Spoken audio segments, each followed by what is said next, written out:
Hello friends, welcome back to my channel গল্পের আসর। আজ আমি আপনাদেরকে শোনাবো ভগবান শ্রী রামচন্দ্র কীভাবে একটি শকুনিকে অভিশাপমুক্ত করেছিলেন সেই কাহিনী। তো স্কিপ না করে শেষ পর্যন্ত শুনতে থাকুন, আর ভালো লাগলে একটা লাইক, শেয়ার ও কমেন্ট করে দেবেন। আমার এই নিউ চ্যানেলটিকে সাবস্ক্রাইব করে পাশে থাকবেন ও নতুন নতুন গল্পের আপডেট পেতে নোটিফিকেশান বেল আইকনটা প্রেস করে দেবেন।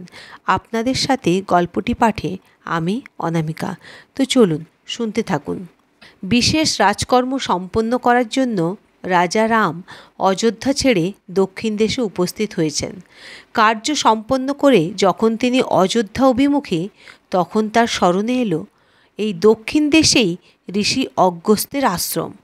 এত দূর এসে তাকে দর্শন না করে চলে যাওয়া ধৃষ্টতা হবে। তাই তিনি ঋষি অগস্ত্যের আশ্রমের দিকে রওনা হলেন।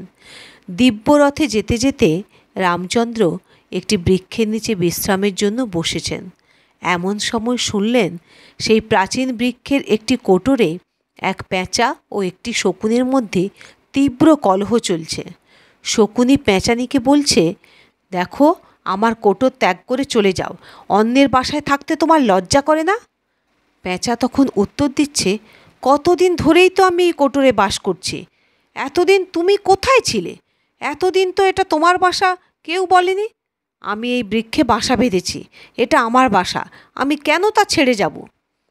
পেঁচা আর শকুনের মহাদ্বন্দ্বে বনের সমস্ত পাখি সেইখানে জড়ো হয়েছে। সারস, সারসী, ডাক, কাক, কাদাখোঁচা, শাড়ি, শুক, কাকাতুয়া, খঞ্জনি, ফিঙ্গে, বক, বাদুড়, টিয়া, কাঠঠোকরা প্রায় সমস্ত পাখি সেখানে উপস্থিত হয়ে কোনো একটি পক্ষ নিয়ে বিতর্ক শুরু করেছে। পাখিদের এই কোলাহল দেখে ও দ্বন্দ্ব শুনে রামচন্দ্র বেশ কৌতূহলী হয়ে উঠলেন। তিনি পাত্রমিত্রের সঙ্গে তা মন দিয়ে শুনতে লাগলেন। এমন সময় পাখিদের নজরে এলো স্বয়ং রামচন্দ্র তাদের বৃক্ষের নিচে উপস্থিত হয়েছেন। রামচন্দ্রকে দেখতে পেয়ে নীরব হলো পক্ষীকুল। শকুনি তখন ধীরে ধীরে রামচন্দ্রের কাছে উপস্থিত হয়ে বলতে লাগলেন, প্রভু রামচন্দ্র, তুমি বিষ্ণুর অবতার। বিচারে তোমার সমান পণ্ডিত আর ত্রিভুবনে কেউ নেই। এখন এই পেঁচা আমার বাসায় বাস করছে, সে কিছুতেই আমাকে বাসা ফিরিয়ে দিচ্ছে না। তুমি এর বিচার করো এবং আমার বাসা আমাকে ফিরিয়ে দাও। শকুনির কথা শুনে পেঁচাও তখন রামচন্দ্রের কাছে মীমাংসার জন্য আবেদন করল। এ আমার বাসা, কি করে তা অন্যের হয়? রামচন্দ্র, আপনি কেবল বিষ্ণুর অবতার নন, সেবক বৎসল, সঠিক বিচার করে এর মীমাংসা করে দিন। পক্ষীদের অনুরোধে রাজা রামচন্দ্র বৃক্ষতলে রাজসভা বসালেন।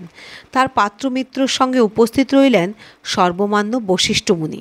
এছাড়াও সুমন্ত্র ও কাশ্যপ নামে অপর দুই মুনিও উপস্থিত ছিলেন। আকাশ থেকে দেবগণও এই সভার বিচার শোনবার জন্য উপস্থিত হলেন। রাজা রামচন্দ্র সভার ভেতর শকুনিকে বললেন, শোনো পক্ষী, তোমার এই বাসাঘর তুমি কতকাল আগে তৈরি করেছিলে? কতদিনের বাসা তোমার? রামচন্দ্রের প্রশ্ন শুনে শকুনি এক লাফে নিচের ডালে নেমে এসে গম্ভীরভাবে ঘাড় ঘুরিয়ে বলল, সে কি আজকের প্রভু? তখন সৃষ্টি জলে নিমগ্ন ছিল। প্রভু নরনারায়ণ রূপে অনন্ত শয্যায় শুয়েছিলেন, আর ব্রহ্মা তার নাভিপদ্মে তপস্যায় বুঁদ হয়েছিলেন। সেই প্রাচীনকালে আমি এই বৃক্ষে বাসাঘরটি তৈরি করেছিলাম, কতকাল বাসও করলাম, কিন্তু এখন এই পেঁচার জন্য গৃহত্যাগ করতে বাধ্য হয়েছি। রাম তখন শকুনির কথা শুনে বললেন, বটে, তা পেঁচা এবার বলুক সে কবে থেকে এই বাসার সৃষ্টি করেছে। রামচন্দ্রের প্রশ্ন শুনে পেঁচা গম্ভীর মুখটি দুবার নাড়িয়ে বলে উঠল, প্রভু, সে কি কম দিন হলো? যখন বৃক্ষের উৎপত্তি হলো ধরণীতে, তখন আমি ছোট। ধীরে ধীরে বৃক্ষ বড় হয়ে কত ডালপালা সৃষ্টি করলো। সেই সময় আমারও বয়স বেড়ে গেল। আমি তখন থেকে এই বৃক্ষে বাসা বেঁধে বাস করছি। এখন শকুনি আমাকে উঠিয়ে দিতে চায় কোন মুখে? এ বড় আশ্চর্য ব্যাপার। পেঁচা ও শকুনির বক্তব্য শুনে রাম তার সভাসদদের জিজ্ঞাসা করলেন, এই দুই পক্ষের মধ্যে কেউ একজন অসত্য উচ্চারণ করছে। সভামধ্যে অসত্য উচ্চারণ ও মিথ্যা সাক্ষীদান অত্যন্ত নিন্দার। আপনারা সেই দোষীকে খুঁজে বার করুন। আপনাদের কাকে মিথ্যাভাষী বলে মনে হয়? রামচন্দ্রের কথা শুনে সকলে বললেন, শকুনির উপর আমাদের সন্দেহ হয়, কারণ প্রভু আপনি নিজ কানে তার বক্তব্য শুনেছেন। প্রলয় যখন হলো তখন সৃষ্টিতে জল ছাড়া কিছুই ছিল না। বিষ্ণুর নাভিপদ্মে ব্রহ্মা সৃষ্টির জন্য তপস্যায় মগ্ন ছিলেন। যখন সৃষ্টিই ছিল না তখন বৃক্ষ এলো কোথা থেকে? আর বৃক্ষ যদি না থাকে তবে সেখানে শকুনি বাসা তৈরি করল কি করে? সুতরাং যুক্তির দিক দিয়ে শকুনি মিথ্যাভাষী। রাজদণ্ডরূপে মৃত্যুদণ্ডই তার প্রাপ্য।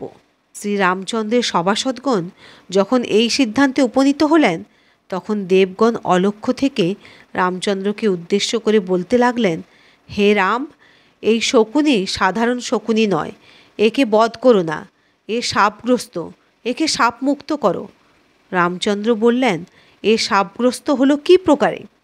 দেবগণ বললেন, প্রভু এই শকুনি পূর্বজন্মে এক রাজা ছিলেন।